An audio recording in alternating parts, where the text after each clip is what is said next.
Just a few things before we begin. The first thing is I was in South Sudan basically around a year ago.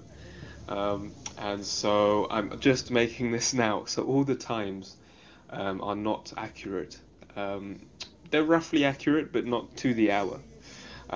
Second thing is this is an extremely action-packed day. You're going to see things where we traveled to two schools and we did this and we did that, and while that was some things we spent a lot of days just doing this. Most of the time we were there, it was sort of based in the office. Um, so I've left that bit out. I've left the office stuff out. So I just wanted to show you the actual fieldwork part of it. So you're going to see us visiting schools, and we had to survey these schools because part of our project we gave grants to schools, and we needed to ensure that they were meeting the requirements of the grants. So it was being spent on infrastructure and salaries and that sort of thing. And yeah, let's get straight to it. Alright guys, this is just a view of our compound. Um, this is Agnes here. She's doing some morning cleaning. Um, yeah, I'd usually wake up around 7:30, and then Agnes would come around 8:30, and then the driver would be there ready outside to pick us up. Um, this is just the other side of the compound. This little bamboo shack is where our guards would stay the night, doing their night shift. Um, and yeah, here's just like an outside view of the compound. That little red box there, that's actually our power supply. And in the nights we didn't have any power. It's literally just a fuel supply. You pour fuel in, and then out comes electricity. This is our guard dog. He's as effective as he looks, and he looks quite skinny. So yeah, around this time I would get in the car on my day. We usually just wait for the driver to pick us up, and then we'll be on our way to work. What's up, team? So we're here, we're at a school, and that's part of my roles here today, to visit schools and survey them unannounced to see if they're actually functioning and teaching, because we've implemented this cash transfer program and capitation grant program. So essentially we're giving schools money to teach, and for example schools like this, there are no teachers here, but lots of students willing to learn, and sometimes you find students here just sitting around just trying to read. This is one of the schools we were surveying, and this is quite a familiar sight in the schools we visited. Had lots of students. It's just that the teachers couldn't afford to come. They couldn't afford to travel to work, and they just didn't have any money. So part of our program was to actually give them money to do that.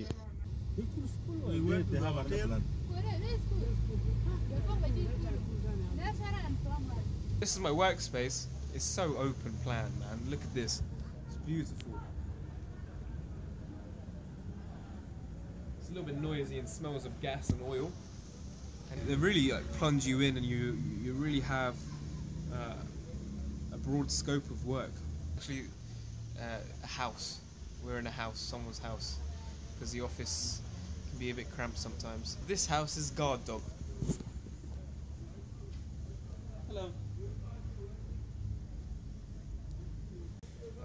Here you can see my workstation.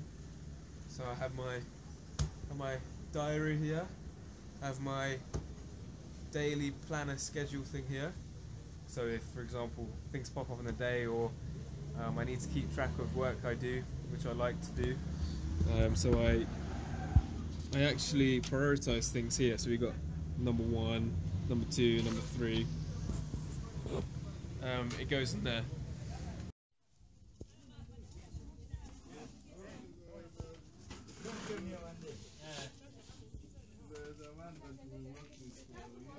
Because there is constant competition for the bigger resources. And those who are in leadership positions, politicians, they will always manipulate people so that they fight each other, and they are okay with it, they go away with it. So I said, okay, can you say your number? So he said his number. Then we called the number. It could not go through. So he said, okay, let's go.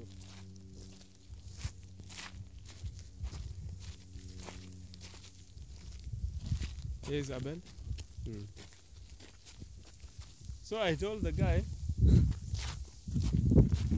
if we would have given him our phone. So the young boy you saw there helped us out. We actually asked his parents for directions, and they said to the boy, go take them to the place. So yeah, there were lots of little roads back. We were new to this area, we didn't know where to go. So these local connections, especially getting around in the field, are quite instrumental to help you like get to your location. So these local relationships are actually as good as a GPS in these locations. So right now we're actually surveying some teachers. So I just left the camera here, and we were in like the head teacher's office. And we would just conduct the surveys on our tablets. Yeah, we did this for quite a while. I can't remember how many schools we actually visited altogether, but yeah, it was quite a few.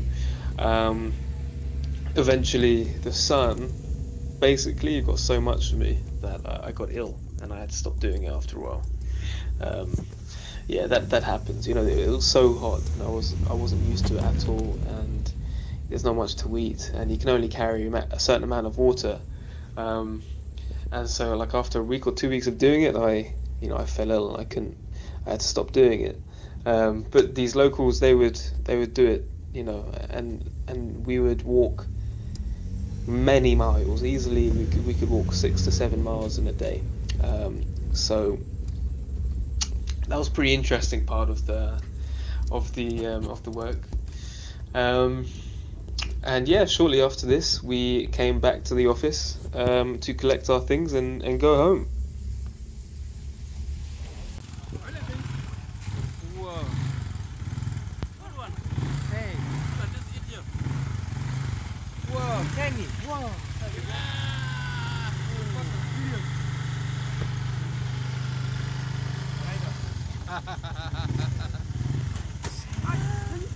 Shit.